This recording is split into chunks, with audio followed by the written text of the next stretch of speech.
Hi friends, எல்லாருக்கும் வணக்கம். எல்லோரும் எப்படி இருக்கீங்க? எல்லோரும் நல்லா இருப்பீங்கன்னு நம்புகிறேன். இன்றைக்கி என்னோடய கிச்சன் க்ளீனிங் வீடியோ தான் பார்க்க போகிறோம். அது மட்டும் இல்லாமல் ஒரு ரெசிபியோடு வந்துட்டு பார்க்க போகிறோம். டெய்லியும் கிச்சனை கொஞ்சம் மேலோட்டமாக துடைக்கிறதுக்கும் மந்த்லி க்ளீன் பண்ணுறதுக்கும் நிறைய டிஃப்ரென்ஸ் இருக்குது. ஏன்னா எல்லா பொருளையும் எடுத்து வச்சுட்டு அதுக்கப்புறம் ஒன்றுன்னா எல்லாத்தையும் எடுத்து வச்சுட்டு கழுவிட்டு அதுக்கே பார்த்தீங்கன்னா எப்படி பார்த்தாலும் ஒரு 3 மணி நேரம் கிட்ட ஆகிடுச்சு எனக்கு. கிச்சன் கவுண்டர் டாப்லாம் பார்த்திங்கன்னா சுத்தமாக நல்லா சோப் போட்டு தேய்ச்சிட்டு அதுக்கப்புறம் நல்லா க்ளீன் பண்ணி விட்டாச்சு. நல்லா தண்ணி ஊற்றி நம்ம க்ளீன் பண்ணால் தான் அந்த இடமே பார்த்திங்கன்னா நல்லா பளிச்சுன்னு இருக்கிற மாதிரி இருக்கும். என்கிட்ட நிறைய பேர் வந்து கிச்சன் டூர் போடுங்கக்கா அப்படின்னு சொல்லி கேட்டிருந்தாங்க. ஆனால் என்னால் கிச்சன் டூர் போடுறதுக்கு அங்கே ஒன்றுமே கிடையாது. என்னோடய கிச்சன் வந்துட்டு ரொம்பவும் சிம்பிளாக தான் இருக்கும். எப்போவும் நார்மலாக வந்துட்டு எல்லோரும் என்ன வச்சுருப்பாங்களோ அதுதான் நான் வச்சுருக்கேன். அதனால் அதில் என்ன சொல்கிறது அப்படின்ட்டு எனக்கும் ஒன்றும் புரியல. அதனால தான் கிச்சன் டூரே வந்துட்டு நான் போடுறதுக்கு வந்துட்டு விருப்பப்படல. இந்த ஸ்டவ் வந்து பார்த்தீங்கன்னா எப்போவாச்சும் ஒரு டைம் தண்ணி ஊற்றி நல்லா இந்த மாதிரி க்ளீன் பண்ணிட்டோம் அப்படின்னா நல்லா பளிச்சுன்னு இருக்கிற மாதிரி இருக்கும். எந்த ஒரு கரையும் இல்லாமல். இந்த டூத் ப்ரஷ் இருக்குது பார்த்தீங்களா, அதை வச்சு எல்லா இடமும் இந்த ஒரே எண்ணெய் பிசுக்காக இருக்கும், அது எல்லாத்தையுமே அதை வச்சு நல்லா தேய்ச்சி விட்டுருவேன்.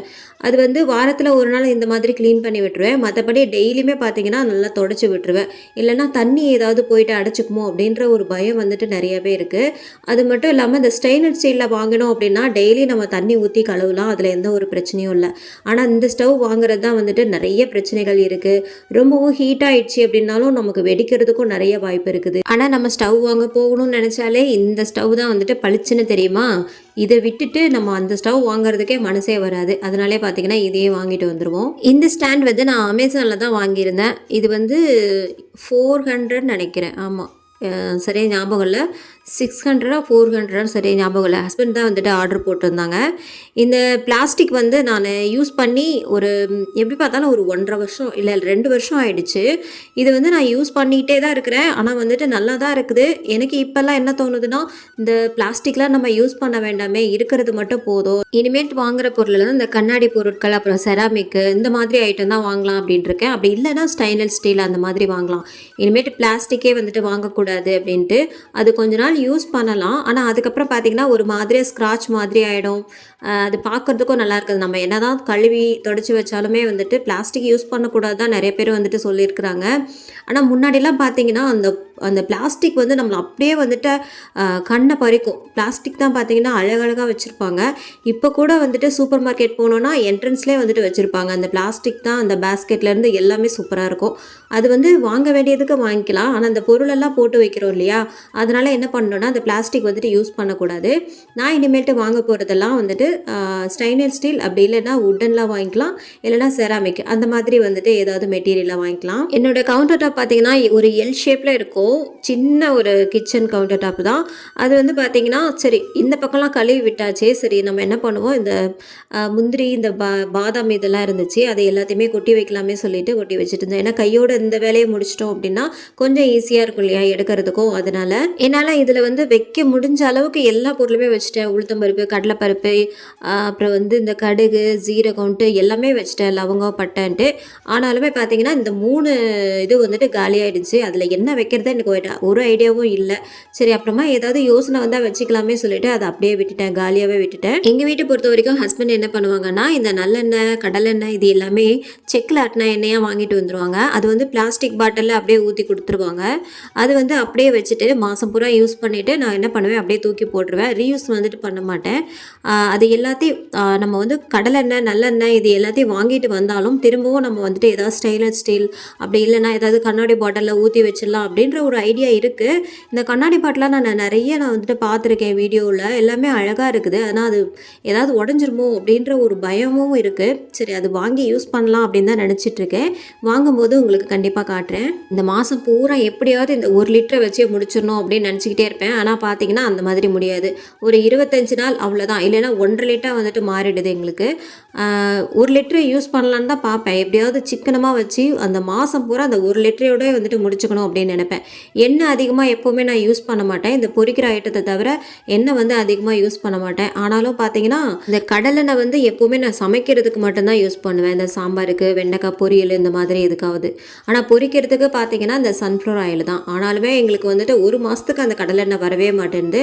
நானும் பிளான் பண்ணி கணக்கு போட்டு பார்த்தாச்சு. அந்த 25 நாள் தான். ரொம்ப நாளாக கேட்டு கேட்டு வாங்கி கொடுத்த இந்த செராமிக் சாரை ரொம்பவும் பொத்தி பொத்தி பாதுகாப்பாக வச்சிட்ருக்கிறேன். நம்ம வந்து தட்டு இந்த கிளாஸ்லாம் வைக்கிற மாதிரி அப்படி வச்சோம் அப்படின்னா அவ்வளோதான் உடஞ்சிரும். அதே மாதிரி தான் கண்ணாடி பாத்திரமும். கண்ணாடி பாத்திரம் வாங்கினோம் அப்படின்னா கண்டிப்பாக வந்துட்டு நம்ம பொறுமையாக தான் வைக்கணும். அதில் தான் ரொம்ப கவனமாக இருக்கணும், நல்லா டைட்டாக பிடிச்சிக்கணும். அந்த மாதிரி நான் நினச்சிக்கிட்டே இருக்கிறேன். கண்ணாடி பாட்டில் அப்படின்னாலே கொஞ்சம் ஈஸியாகவும் க்ளீன் பண்ணிடலாம் நம்ம அப்படின்ட்டு நான் நினச்சிக்கிட்டு இருக்கேன். ஸோ வாங்குறப்ப வந்துட்டு உங்களுக்கு நான் என்னென்ன வாங்கினேன் அப்படின்றத வந்துட்டு காட்டுறேன். கூடிய சீக்கிரம் வந்துட்டு அந்த வீடியோவும் வந்துட்டு நம்ம சேனலில் வரும். என்கிட்ட வந்து இந்த 2 கல் இடிக்கிற கல் இருக்கும். ஒன்று வந்து ஹஸ்பண்ட் வந்துட்டு தாய்லாந்து போனப்போ அவங்க யூஸ் பண்ணிட்டு இருந்தாங்க. அங்கேயே சமைச்சிலாம் சாப்பிட்ருக்காங்க, அந்த ஊர் சாப்பாடு பிடிக்காதனால. இது வந்து பார்த்திங்கன்னா தாய்லாந்தில் வாங்கினது, கொஞ்சம் கலர்ஃபுல்லாக இருக்கும் இலையெல்லாம் போட்டு. அப்புறம் ஒன்று வந்து நம்ம மகாபலிபுரத்தில் வந்துட்டு வாங்கினது. இந்த செராமிக் ஜார்லாம் சரி கழுவ வேண்டான்னு பார்த்தேன். அப்புறம் பார்த்தா கிச்சனையே க்ளீன் பண்ணுறோம், இது எல்லாத்தையும் க்ளீன் பண்ணலைன்னா எப்படி? மாதத்துக்கு ஒரு நாள் இதை கழுவி வச்சாதான் ஏதோ பளிச்சுன்னு இருக்கிற மாதிரி இருக்கும். நமக்கு கண்ணுக்கு பார்த்தீங்கன்னா அவ்வளோ அழகாக தெரிகிற மாதிரி இருக்கும். எல்லாமே ஒரு வாரத்துக்கு தான். அதுக்கப்புறம் பார்த்தீங்கன்னா திரும்பவும் பழையபடி ஆகிடும். ஜார்லாம் அப்படியே கழுவி வச்சுட்டு நைட் ஆகிடுச்சு. நான் என்ன பண்ணிட்டேன், அப்படியே நல்லா காய விட்டுட்டேன். அதுக்கப்புறம் மறாவது நாள் தான் வந்து எழுந்திரிச்சு குளிச்சுட்டு ஹஸ்பண்ட்லாம் வந்துட்டு ஆஃபீஸ்க்குலாம் அமுச்சு விட்டதுக்கப்புறம் தான் எல்லாத்தையும் எடுத்து வச்சுட்டு இருந்தேன். மற்றது எல்லாமே எல்லாத்தையும் க்ளீன் பண்ணிட்டேன். இந்த செராமிக் ஜார் மட்டும் வந்துட்டு மறாவது நாள் தான் நான் பண்ணிட்டு இருந்தேன். மறாவது நாள் தான் உப்பு இந்த மிளகாலாம் கொட்டி வச்சுட்டு இருந்தேன். இன்றைக்கி உங்களுக்கு வந்து ஒரு ரெசிபி ஒன்று பண்ணி காமிக்க போகிறேன். அது என்னென்னா ஜவ்வரிசி பாயசம். இந்த ஜவ்வரிசி பாயசம் வந்து என் பசங்களுக்கு ரொம்பவுமே பிடிக்கும். ஒரு டம்ளர் ஃபஸ்ட்டு ஊற்றி கொடுத்தாலும் திரும்பவுமே கேட்பாங்க. அந்த மாதிரி நல்ல ஒரு டேஸ்ட்டில் இருக்கும். ஆனால் தண்ணி எதுவும் சேர்க்காம நம்ம வந்து பால் திக்காக சேர்த்தோன்னா தான் சூப்பராகவே இருக்கும்.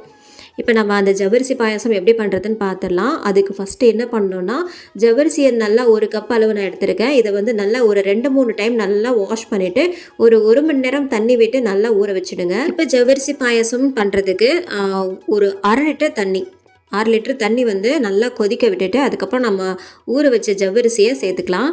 சேர்த்துட்டு இது வந்து இப்போ வெள்ளையாக இருக்குது இல்லையா, இதை வந்து நம்ம நல்லா கண்ணாடி மாதிரி ஆகும். இந்த ஜவ்வரிசி கொஞ்சம் வெந்து வந்துச்சுன்னா அது வரைக்கும் நல்லா கொதிக்க விட்டு வேக வச்சு எடுத்துக்கோங்க. இடையிடையே பார்த்தீங்கன்னா நம்ம ஜவ்வரிசியை போட்டுட்டு அப்படியே விட்டுறக்கூடாது, நல்லா கிளறிக்கிட்டே இருக்கணும்.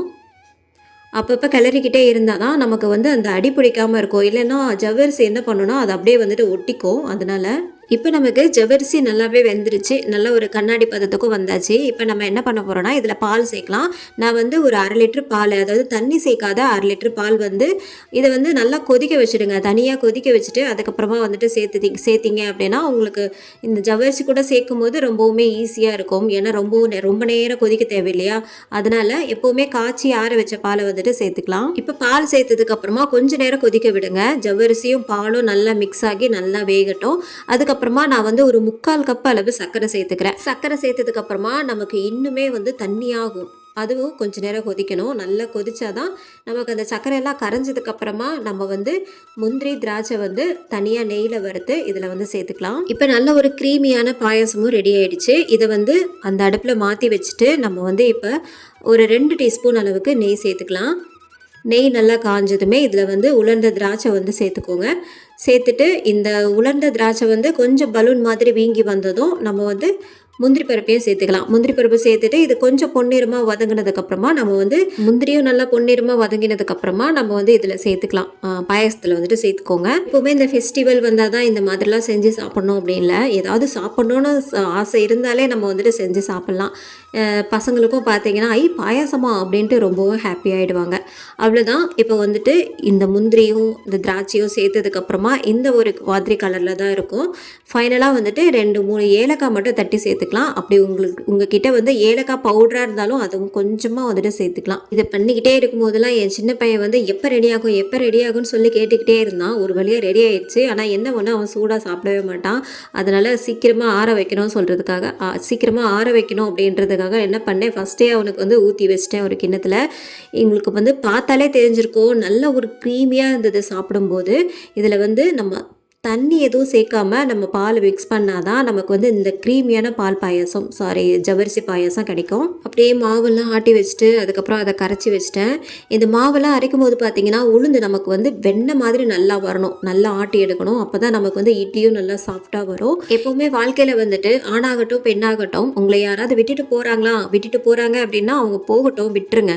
அவங்களுக்காக எதுவுமே வந்துட்டு கெஞ்சாதீங்க, எதுவுமே வந்துட்டு அழுகாதீங்க, புலம்பாதீங்க. இந்த vlog உங்கள் எல்லாருக்குமே பிடிச்சிருக்குன்னு நினைக்கிறேன். அடுத்த ஒரு நல்ல vlogல பார்க்கலாம். அது வரைக்கும் பாய்.